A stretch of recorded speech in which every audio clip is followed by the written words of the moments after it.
Sa ginagalawan nating mundo, maraming mapanghusgang tao. Mga taong hinahanap ang pagkakamali mo na akala mo sila ay mga perpekto pero ang totoo sila ay mas mabaho pa sa'yo. Dapat iwasan mo ang gantong tao pagkaharap mo mabuti sila sa'yo pero sinisiraan ka pagtalikod mo.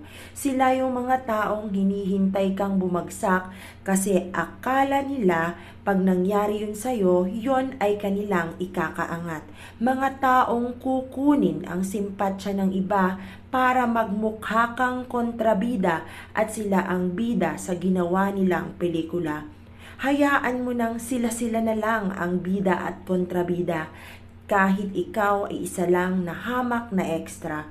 Hayaan na lang ang mga taong ganyan kasi habang ikaw ay kanilang sinisiraan, di nila namamalayan pagkatao nila ang nadudungisan.